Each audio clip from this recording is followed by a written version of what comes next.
Foto keluarga yang menarik akan diberikan giveaway dari Heartline FM.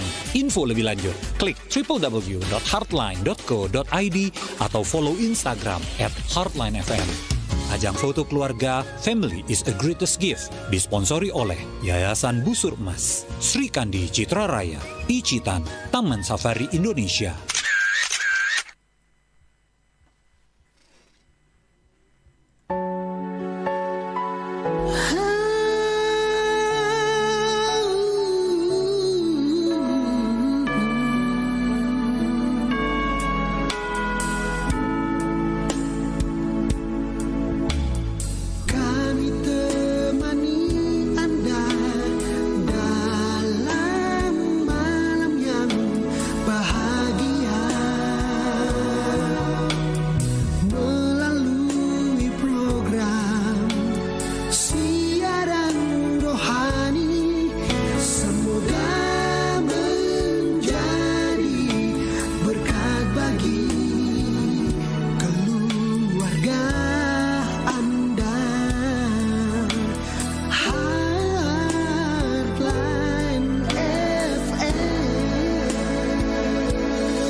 Shalom, apa kabar?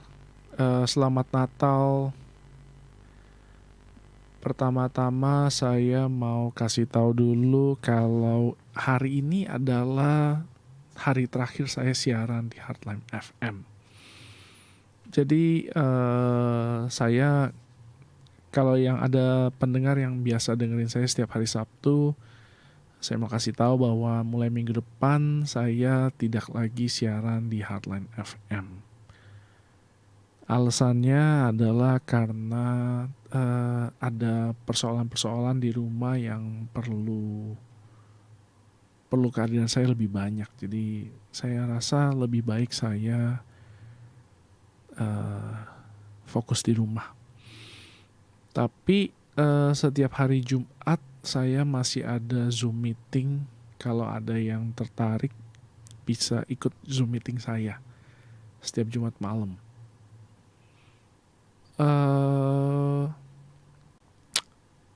Karena ini hari terakhir, saya rasa saya lagi pikir-pikir ya apa ya kira-kira yang paling cocok buat saya bagiin sesuatu yang menurut saya penting sekali. Biasanya ya kalau misalnya orang udah mau mati udah mau mati, mereka akan kasih tahu hal-hal yang menurut mereka paling penting. Waktu Daud itu mau mati, dia kasih tahu sama Salomo pesan-pesan terakhirnya menurut dia paling penting.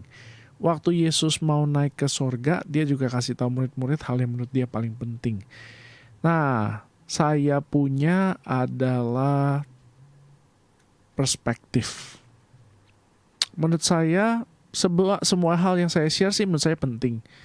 Ini salah satu hal yang penting juga, namanya adalah perspektif. Keberhasilan orang, kegagalan orang,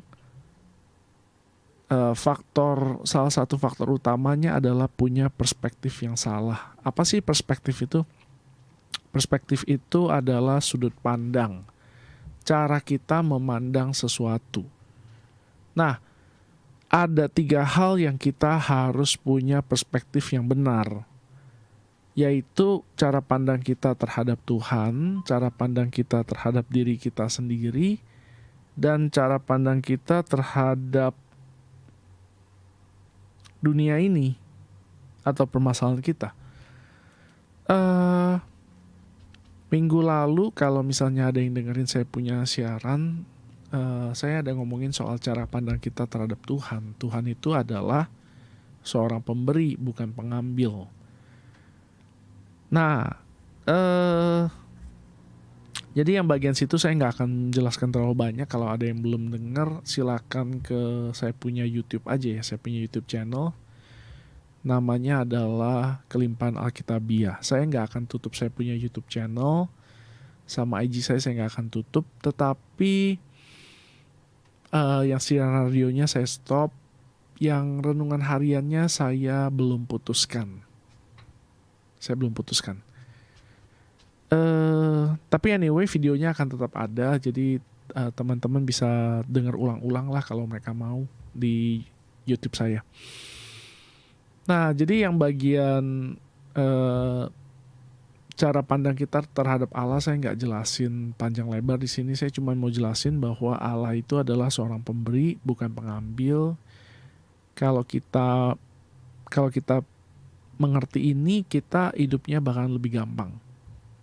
Nah, dua hal yang saya mau fokuskan adalah cara pandang kita terhadap diri kita sendiri dan cara pandang kita terhadap dunia. Dunia itu maksudnya lingkungan kita, permasalahan kita, dan sebagainya. Yang pertama itu adalah cara pandang kita terhadap diri kita sendiri.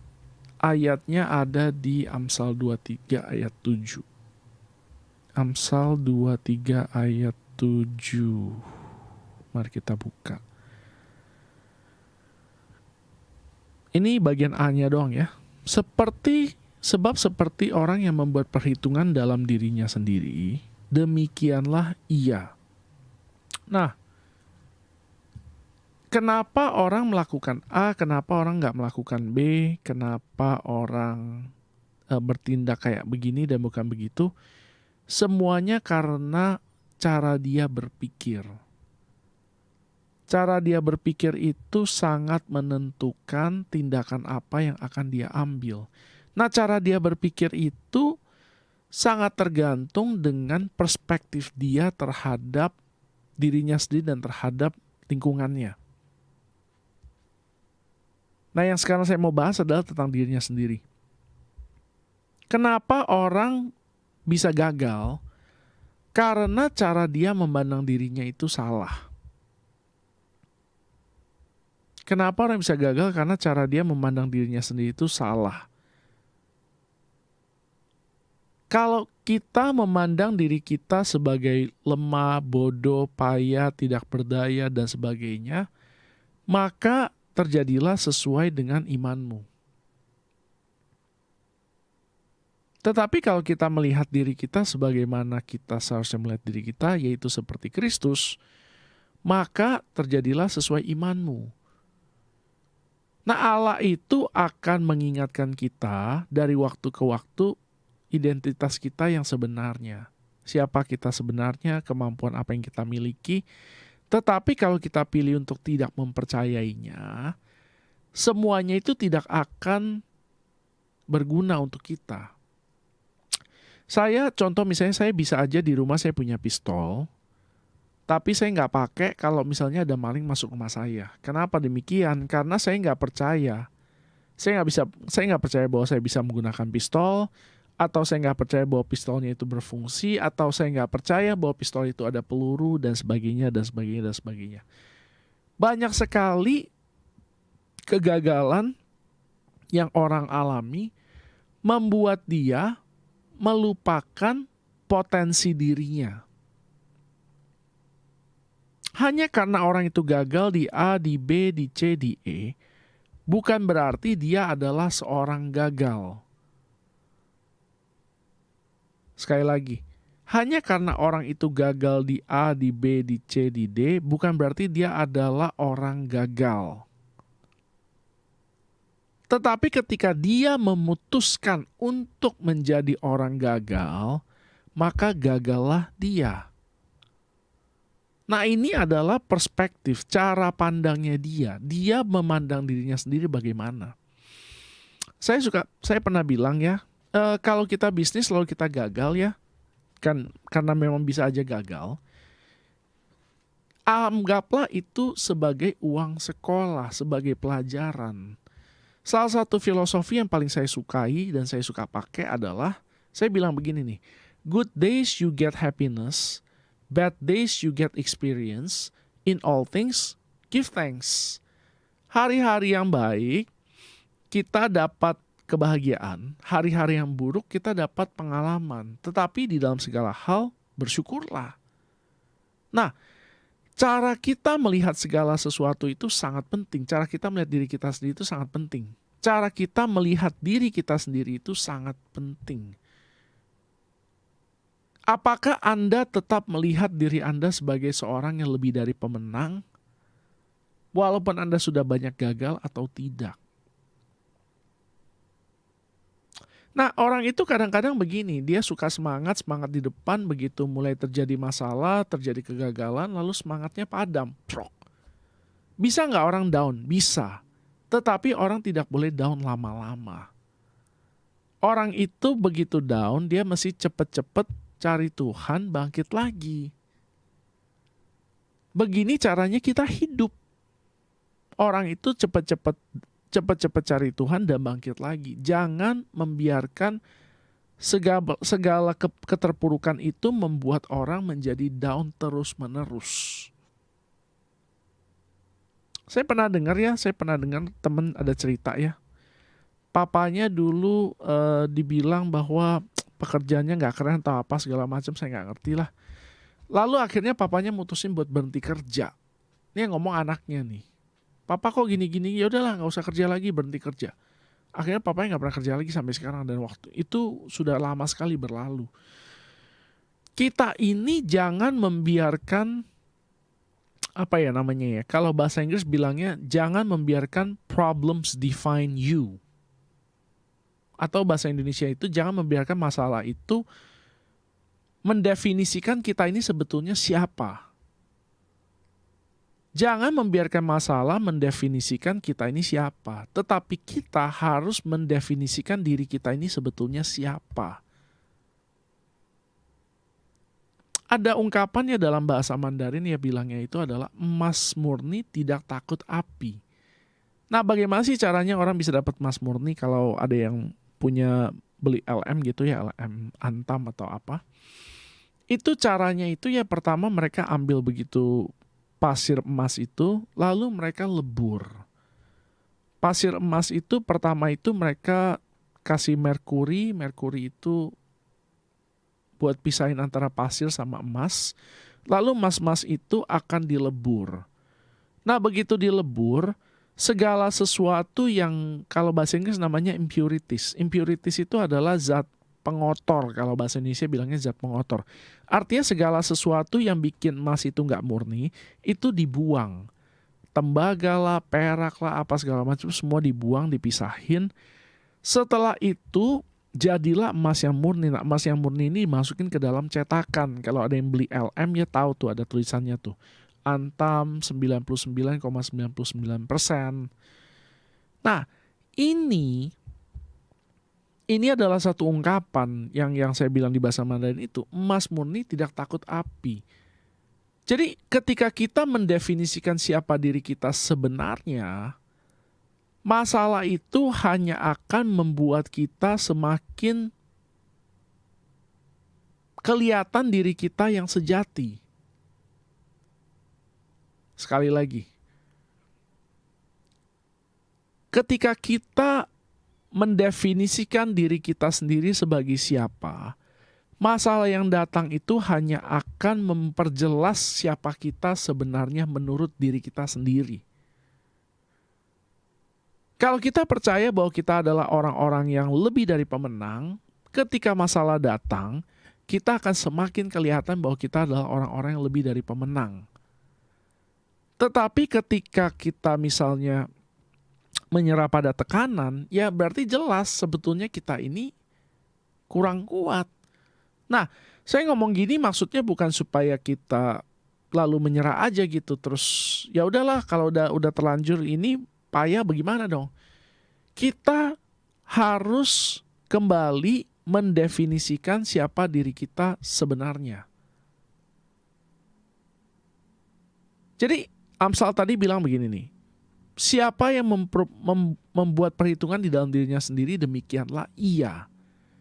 Nah, kita harus terus-menerus mengingatkan diri kita sendiri, kita ini siapa dan nilai-nilai apa yang kita pegang. Orang itu bisa lupa dan sangat mudah lupa.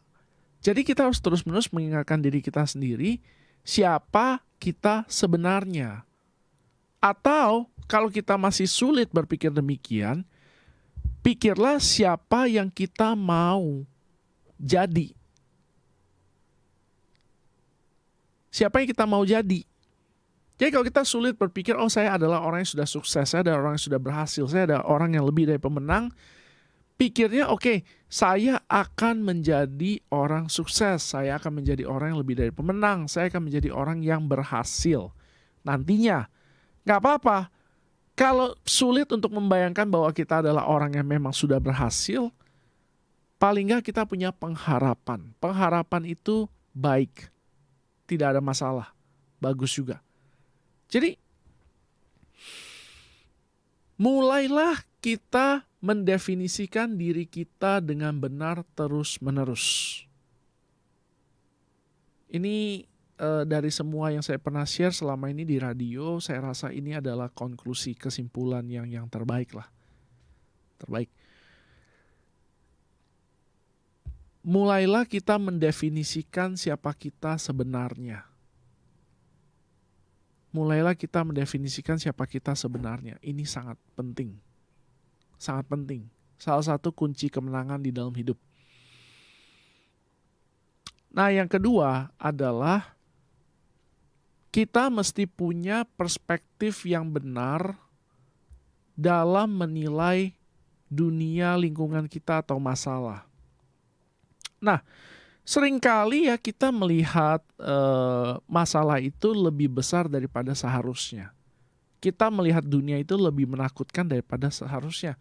Kita lihat lingkungan itu lebih menekan daripada seharusnya. Sebetulnya tidak demikian. Ini sama kayak begini nih, kita punya satu uang logam. Kalau kita taruhnya jauh dari mata kita akan melihat uang logam itu kecil. Tapi kalau kita tempelkan depan mata kita persis, kayak begini nih, kita akan melihat bahwa masalah itu sangat besar. Nah, ini namanya perspektif kita terhadap lingkungan kita, dunia, dan masalah kita.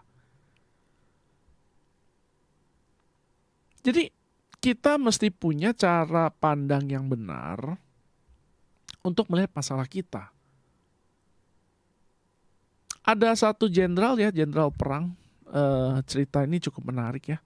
Jenderal perang ini selalu menang, gak pernah kalah. Dan dia sangat berani, orangnya sangat berani.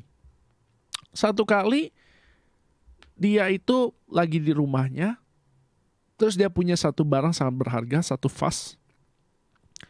Dan vas itu hampir pecah. Entah tersenggol atau apa. Lalu dia cepat-cepat pergi, lalu dia mencoba menyelamatkan vas itu. Vas itu berhasil dia selamatkan. Jadi vas itu gak pecah, dia berhasil pegang. Lalu dia pikir kayak begini. Saya sudah melewati berbagai banyak pertempuran dan saya tidak pernah takut. Kayak sekarang saya takut vas saya pecah. Apa yang dilakukan adalah dia banting vas itu sampai pecah. Nah, maksudnya apa?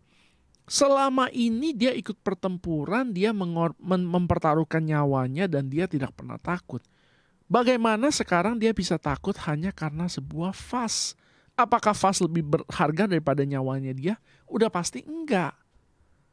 Tetapi kenapa orang ini bisa begini? Karena dia punya perspektif yang salah. Nah, seringkali kita hidup jadi orang kayak begitu juga.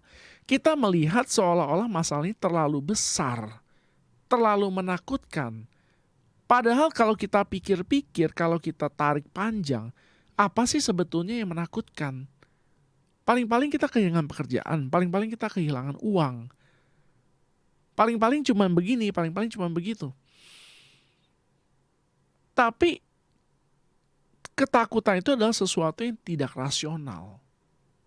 Nah, oleh karena itu kita harus belajar memiliki perspektif yang benar terhadap segala sesuatu, mulai dari diri kita sendiri, cara pandang kita terhadap diri kita sendiri, dan cara pandang kita terhadap dunia dan segala isinya. Nah, dalam bahasa Mandarin, aksara masalah itu juga memiliki arti kesempatan. Masalah itu artinya juga adalah kesempatan. Saya kasih contoh yang gampang. Waktu pandemi itu banyak bisnis gak jalan. Tapi orang-orang yang pintar itu mereka mengembangkan obat, mengembangkan vaksin dan sebagainya, dan itu usahanya tuh maju berkali lipat. Saya punya satu teman ya, dia bekas kerja jadi direktur farmasi di salah satu perusahaan gede banget, gede banget. Terus dia udah pensiun karena sudah tua. Nah, waktu itu semua orang lagi susah, lagi susah karena pandemi. Tapi perusahaan lamanya itu telepon dia, minta dia untuk ngisi. Balik lagi jadi direktur. Dia sudah pensiun bertahun-tahun, ditawarin kembali kerjaan itu yang lama buat minta dia isi beberapa bulan sampai mereka dapat pengganti. Nah, alhasil teman saya itu yang tadinya itu nggak ngapa-ngapain sekarang dapat gaji karena dia kan tadinya kan direktur ya, dia dapat gaji bagus selama berbulan-bulan. Nah, ini bisa terjadi kalau kita punya perspektif yang benar. Jadi jangan lihat masalah itu sebagai masalah, lihatlah masalah sebagai kesempatan. Lihatlah masalah sebagai kesempatan. Kalau ada yang main Scrabble. Kalau ada yang tahu Scrabble itu yang bikin susun kata pakai bahasa Inggris itu di papan. Itu yang buat adalah orang yang dipecat pekerjaannya. Satu orang arsitek, dia dipecat pekerjaannya dan akhirnya dia bikin mainan itu dan dia menjadi orang yang sangat berhasil. Ini penciptanya udah lama meninggal nih. Tapi orang itu sangat berhasil. Nah, banyak sekali hal-hal yang terjadi karena sesuatu yang buruk terjadi. Banyak hal-hal yang bagus tercipta karena sesuatu yang buruk terjadi. Contoh yang lain misalnya adalah kayak si Colonel Sanders. Colonel Sanders itu orang yang bikin KFC. Dia tadinya mau bunuh diri. Tetapi dia malah akhirnya menjadi satu orang yang bikin restoran dengan cabang yang luar biasa banyak di seluruh dunia. Sampai hari ini orang yang udah meninggal pun restorannya tetap ada dan tetap menghasilkan. Dan banyak sekali contoh-contoh lain. Jadi kita mesti bisa melihat dengan sudut pandang yang benar segala sesuatu itu. Sudut pandang yang benar. Contoh misalnya gampang lah ya, kalau kita putus cinta gitu. Ini cuma contoh aja. Kita putus cinta lalu kita stres, tapi itu bisa menjadi satu berkat. Bagaimana caranya? Ya kita bisa ketemu orang yang lebih baik daripada orang yang putusin kita itu. Jadi kalau misalnya hari ini ada orang kehilangan pekerjaannya, jangan melihat itu sebagai sesuatu yang jelek. Ini bisa menjadi satu kesempatan yang sangat bagus. Kita bisa lakukan banyak hal. Saya banyak baca ya di Instagram ya, ada orang cerita karena di PHK, sekarang dia buka bisnis, omsetnya tinggi. Atau saya suka kasih saran ke orang-orang gitu ya. Kalau misalnya kehilangan pekerjaan ya udah stop, nggak usah kerja lagi, bisnis aja. Kerjain apa yang kita bisa aja apa. Masak Indomie bisa, jual nasi goreng bisa. Banyak sekali yang kita bisa lakukan kalau kita mau. Jangan takut. Krisis adalah kesempatan. Nah, perspektif ini, cara pandang ini kita mesti tanamkan, sekali lagi kita mesti tanamkan terus-menerus ke dalam diri kita sendiri. Ada satu orang, ibu-ibu sangat miskin, dia punya anak, dia pengen anaknya itu main kayak semacam Play-Doh gitu loh, tanah liat gitu. Tapi dia nggak punya uang buat beli tanah liat yang ada di pasaran itu, di toko mainan gitu, nggak punya karena dia miskin sekali. Akhirnya dia bikin sendiri yang menurut dia itu tidak ada racun, non-toksik, bagus, aman buat anaknya. Nggak disangka-sangka dia mulai kerjain begitu, orang-orang lihat dan mulai pesen sama dia. Dan akhirnya dia berhasil dan terakhir dia bikin perusahaannya itu dijual senilai jutaan dolar. Jutaan dolar, ini kejadiannya dia ada di Amerika. Jadi atau kayak J.K. Rowling, kalau ada yang tahu J.K. Rowling itu adalah orang penulis novel yang paling kaya sedunia. Dia nulis novel tuh judulnya adalah Harry Potter. Waktu itu dia dalam keadaan sangat miskin, dia cuma bisa beli satu kopi di satu toko kopi. Lalu dia mikir aja di sana, terus dia coret-coret di kertas tisu, dan sekarang dia menjadi satu penulis yang paling kaya di dunia. Ini semua bisa terjadi karena orang-orang itu ada di dalam kesusahan, ada di dalam permasalahan. Nah, ini ceritanya banyak sekali dan akan selalu ada. Jadi cara kita menilai satu masalah, keadaan yang terjadi, ini yang akan membuat kita maju atau tidak maju. Sekali lagi, cara kita menilai satu masalah itu akan menentukan kita maju atau tidak. Jadi dua hal itu tuh. Pertama, cara kita melihat diri kita. Dan yang kedua, cara kita melihat masalah itu. Dua hal ini kalau digabungkan, ini akan menjadi sesuatu yang akan membawa terobosan di dalam hidup kita. Kalau selama ini kita nggak ada terobosan, dua hal ini akan membuat satu terobosan di dalam hidup kita. Mengubah cara pandang kita terhadap diri kita sendiri dan terhadap keadaan. Dua hal ini kalau kita lakukan, pasti akan terjadi terobosan. Saya kasih satu ayat terakhir. Ayat terakhirnya ditulisnya adalah di Roma 12 ayat 2.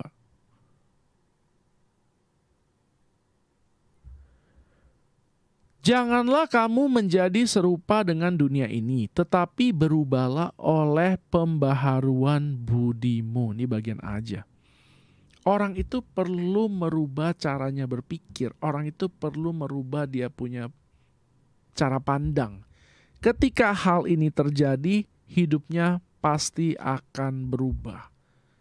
Nah, ini adalah pesan saya yang terakhir. Saya akan tutup sampai di sini aja. Saya akan kasih pengumuman. Pertama adalah saya akan ada Zoom meeting setiap Jumat malam. Zoom meeting setiap Jumat malam. Kalau ada yang mau ikut, silakan WhatsApp saya ke 0819 3218 4218. Tapi ini mulainya dari Januari nanti ya. Ini sekarang masih libur sampai minggu kedua Januari. Sekali lagi nomor telepon saya 0819 3218 4218. Pengumuman yang kedua adalah saya punya channel YouTube sama IG akan tetap ada. Namanya Kelimpahan Alkitabiah. Silakan subscribe. Silakan nonton semua video yang saya sudah tayangkan. Sama yang ketiga, kalau ada yang mau tanya, mau konsultasi, mau ngobrol soal uang, mau tanya-tanya soal investasi, boleh kontak saya ke nomor yang tadi. Saya akan tetap layani. Saya belum tahu apakah ke depan saya masih akan siaran di Heartline atau tidak. Saya belum tahu. Untuk sementara saya akan berhenti dulu. Saya rasa itu aja yang saya mau share hari ini. Rada pendek karena ya ini kan terakhir ya. Jadi selamat tinggal dan terima kasih banyak buat semua orang yang sudah setia mendengarkan saya selama ini. Itu aja deh dari saya. Shalom. 100.6 Heartline FM. More than radio. Our best program. Follow our Instagram. @Heartline FM. Follow our Facebook. Heartline FM 100.6. Subscribe YouTube channel. Heartline Network. Download our apps.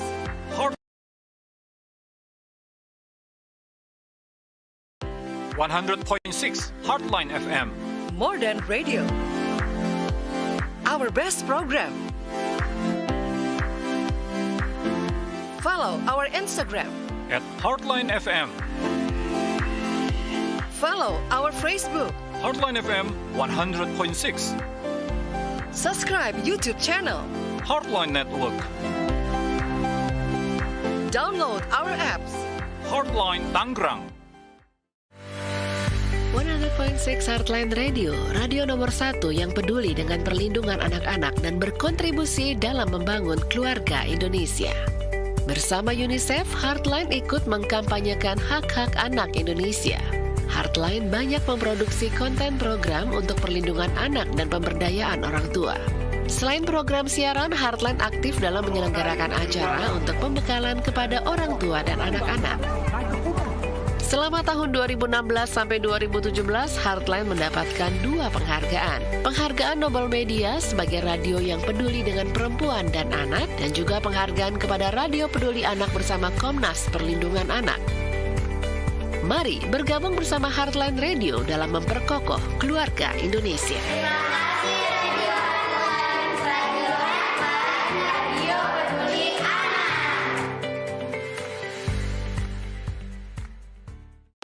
100.6 Heartline FM. More than radio. Our best program.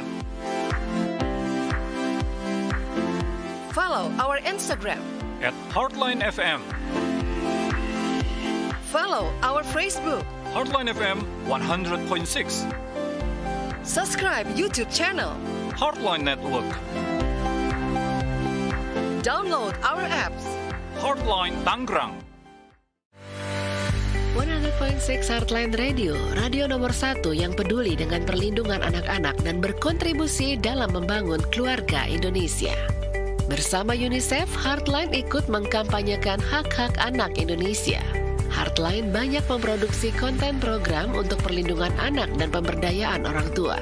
Selain program siaran, Heartline aktif dalam menyelenggarakan acara untuk pembekalan kepada orang tua dan anak-anak. Selama tahun 2016 sampai 2017, Heartline mendapatkan 2 penghargaan. Penghargaan Nobel Media sebagai radio yang peduli dengan perempuan dan anak, dan juga penghargaan kepada Radio Peduli Anak bersama Komnas Perlindungan Anak. Mari bergabung bersama Heartline Radio dalam memperkokoh keluarga Indonesia.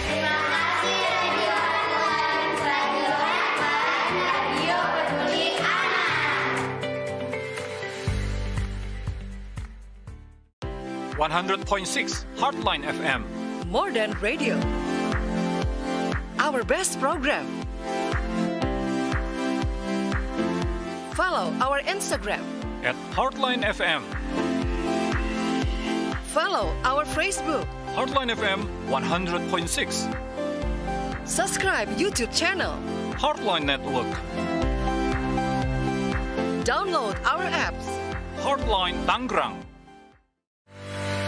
100.6 Heartline Radio, radio nomor 1 yang peduli dengan perlindungan anak-anak dan berkontribusi dalam membangun keluarga Indonesia. Bersama UNICEF, Heartline ikut mengkampanyekan hak-hak anak Indonesia. Heartline banyak memproduksi konten program untuk perlindungan anak dan pemberdayaan orang tua. Selain program siaran, Heartline aktif dalam menyelenggarakan acara untuk pembekalan kepada orang tua dan anak-anak. Selama tahun 2016 sampai 2017, Heartline mendapatkan 2 penghargaan. Penghargaan Nobel Media